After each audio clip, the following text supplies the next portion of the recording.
خطبہ حجۃ الوداع کو اسلام میں بڑی اہمیت حاصل ہے۔ محمد صلی اللہ علیہ وسلم نے جو آخری حج کیا اسے دو حوالوں سے حجۃ الوداع کہتے ہیں۔ ایک اس وجہ سے کہ محمد صلی اللہ علیہ وسلم نے آخری حج وہی کیا، اور دوسرا اس لیے بھی کہ محمد صلی اللہ علیہ وسلم نے خود اس خطبے میں ارشاد فرمایا کہ یہ میری تم سے آخری اجتماعی ملاقات ہے، شاید اس مقام پر اس کے بعد تم مجھ سے نہ مل سکو۔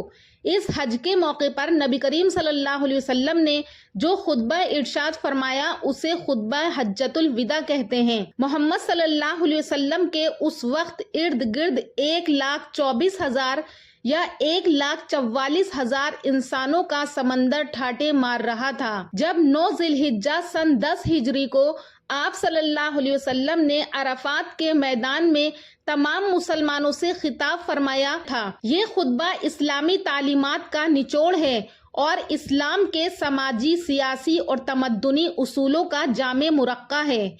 آپ صلی اللہ علیہ وسلم نے لوگوں کو مخاطب کر کے فرمایا کہ سب تعریف اللہ ہی کے لیے ہیں، ہم اسی کی حمد کرتے ہیں، اسی سے مدد چاہتے ہیں، اس سے معافی مانگتے ہیں اور اس کے پاس توبہ کرتے ہیں، اور ہم اللہ ہی کے ہاں اپنے نفسوں کی برائیوں اور اپنے اعمال کی خرابیوں سے پناہ مانگتے ہیں۔ جسے اللہ ہدایت دے تو پھر کوئی اسے بھٹکا نہیں سکتا، اور جسے اللہ گمراہ کر دے اس کو کوئی ہدایت نہیں دکھا سکتا۔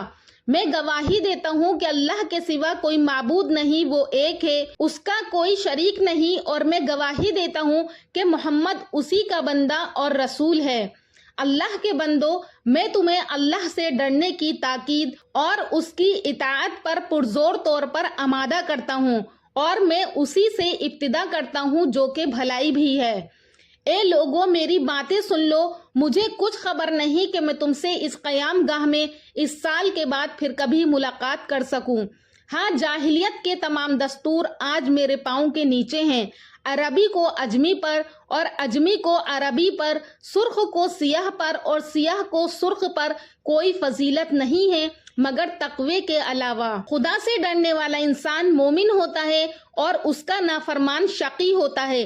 تم سب کے سب آدم علیہ السلام کی اولاد میں سے ہو، اور آدم علیہ السلام مٹی سے بنے تھے۔ اے لوگوں، تمہارے خون، تمہارے مال اور تمہاری عزتیں ایک دوسرے پر ایسی حرام ہیں جیسا کہ تم آج کے دن کی، اس شہر کی اور اس مہینے کی حرمت کرتے ہو۔ دیکھو، عنقریب تمہیں خدا کے سامنے حاضر ہونا ہے، اور وہ تم سے تمہارے اعمال کی بابت سوال فرمائے گا۔ خبردار، میرے بعد گمراہ نہ بن جانا کہ ایک دوسرے کی گردنیں کاٹنے لگو۔ جاہلیت کے قتلوں کے تمام جھگڑے میں ملیامیٹ کرتا ہوں۔ پہلا خون جو باطل کیا جاتا ہے وہ ربیعہ بن حارث عبد المطلب کے بیٹے کا ہے۔ ربیعہ بن حارث آپ کا چچیرا بھائی تھا، جس کے بیٹے عامر کو بنو حذیل نے قتل کر دیا تھا، تو آپ صلی اللہ علیہ وسلم نے سب سے پہلے اس خون کو معاف کیا۔ اگر کسی کے پاس امانت ہو تو وہ اسے اس کے مالک کو ادا کر دے، اور اگر سود ہو تو وہ موقوف کر دیا گیا ہے۔ ہاں، تمہارا سرمایہ مل جائے گا، نہ تم ظلم کرو اور نہ تم پر ظلم کیا جائے۔ اللہ نے فیصلہ فرما دیا ہے کہ سود ختم کر دیا گیا ہے، اور سب سے پہلے میں عباس بن عبد المطلب کا سود باطل کرتا ہوں۔ اے لوگو، تمہاری اس سرزمین میں شیطان اپنے پوجے جانے سے مایوس ہو گیا ہے، لیکن دیگر چھوٹے گناہوں میں اپنی اطاعت کیے جانے پر خوش ہے، اس لیے اپنا دین اس سے محفوظ رکھو۔ اللہ کی کتاب میں مہینوں کی تعداد اسی دن سے 12 ہے جب اللہ نے زمین و آسمان پیدا کیے تھے۔ ان میں سے 4 حرمت والے مہینے ہیں، 3 ذی قعدہ، ذو الحجہ اور محرم لگاتار ہیں، اور رجب اس سے الگ ہے۔ اے لوگو، میری بات غور سے سنو، اپنی بیویوں کے متعلق اللہ سے ڈرتے رہو۔ خدا کے نام کی ذمہ داری سے تم نے ان کو بیوی بنایا، اور خدا کے کلام سے تم نے ان کا جسم اپنے لیے حلال بنایا ہے۔ تمہارا حق عورتوں پر اتنا ہے کہ وہ تمہارے بستر پر کسی غیر کو نہ آنے دیں، لیکن اگر وہ ایسا کریں تو ان کو ایسی مار مارو جو نمودار نہ ہو۔ اور عورتوں کا حق تم پر یہ ہے کہ تم ان کو اچھی طرح کھلاؤ، اچھی طرح پہناؤ۔ تمہارے غلام تمہارے ہیں، جو خود کھاؤ ان کو بھی کھلاؤ اور جو خود پہنو وہی ان کو بھی پہناؤ۔ خدا نے وراثت میں ہر حقدار کو اس کا حق دیا ہے۔ اب کسی وارث کے لیے وصیت جائز نہیں۔ لڑکا اس کا وارث جس کے بستر پر پیدا ہو، زناکار کے لیے پتھر، اور ان کا حساب خدا کے ذمے ہے۔ اے لوگو، میری بات دھیان سے سنو۔ عورت کو اپنے شوہر کے مال میں سے اس کی اجازت کے بغیر لینا جائز نہیں۔ قرض ادا کیا جائے، عاریت واپس کی جائے، عطیہ لوٹا دیا جائے، ضامن تاوان کا ذمہ دار ہے۔ مجرم اپنے جرم کا خود ذمہ دار ہے۔ باپ کے جرم کا بیٹا ذمہ دار نہیں اور بیٹے کے جرم کا باپ ذمہ دار نہیں۔ اے لوگو، غور سے سنو۔ اگر کٹی ہوئی ناک کا کوئی حبشی بھی تمہارا امیر ہو اور وہ تم کو خدا کی کتاب کے مطابق لے چلے تو اس کی اطاعت اور فرما برداری کرو۔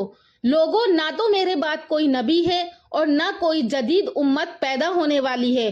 خوب سن لو کہ اپنے پروردگار کی عبادت کرو اور پنجگانہ نماز ادا کرو، سال بھر میں 1 مہینہ رمضان کے روزے رکھو اور اللہ کے گھر کا حج بجا لاؤ۔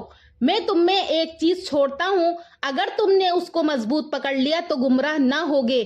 وہ کیا چیز ہے؟ کتاب اللہ اور سنت رسول ہے۔ اس جامع خطبے کے بعد آپ صلی اللہ علیہ وسلم نے مجمع سے خطاب کرتے ہوئے فرمایا کہ لوگوں، قیامت کے دن خدا میری نسبت تم سے پوچھے گا تو کیا جواب دو گے؟ صحابہ نے عرض کیا کہ ہم کہیں گے کہ آپ نے خدا کا پیغام پہنچا دیا اور اپنا فرض ادا کر دیا۔ آپ نے آسمان کی طرف انگلی اٹھائی اور فرمایا کہ اے خدا تو گواہ رہنا، اے خدا تو گواہ رہنا، اے خدا تو گواہ رہنا۔ اور اس کے بعد آپ صلی اللہ علیہ وسلم نے ہدایت فرمائی کہ جو حاضر ہیں وہ ان لوگوں کو یہ باتیں پہنچا دیں جو کہ حاضر نہیں ہیں۔ یہ الفاظ ربیعہ بن امیہ بن خلف اپنی بلند آواز سے لوگوں تک پہنچا رہے تھے۔ آپ صلی اللہ علیہ وسلم جب خطبے سے فارغ ہوئے تو یہ آیت نازل ہوئی، الیوم اکملت لکم دینکم واتممت علیکم نعمتی ورضیت لکم الاسلام دینا۔ حضرت عمر فاروق رضی اللہ تعالیٰ عنہ یہ سن کر رونے لگے۔ پوچھا گیا کہ آپ کیوں رو رہے ہیں تو انہوں نے فرمایا اس لیے کہ کمال کے بعد زوال ہی تو ہے، یعنی حضرت عمر فاروق رضی اللہ تعالیٰ عنہ اشارہ سمجھ گئے تھے۔ دوستو، امید کرتی ہوں کہ آپ کو حضور صلی اللہ علیہ وسلم کا یہ مختصر اور جامع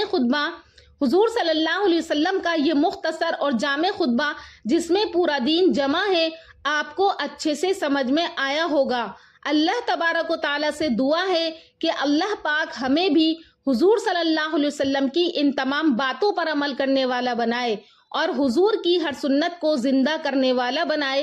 ہم بھی میدان عرفات میں جا کر اس جگہ کو دیکھنا چاہتے ہیں جہاں پر نبی کریم صلی اللہ علیہ وسلم نے لوگوں سے یہ خطاب فرمایا تھا۔ اللہ پاک ہمارے یہ دل کی تمنا ہے، اس کو قبول فرما اور اس کو پورا فرما اور ہمیں حضور کے نقش قدم پر چلنے والا بنا۔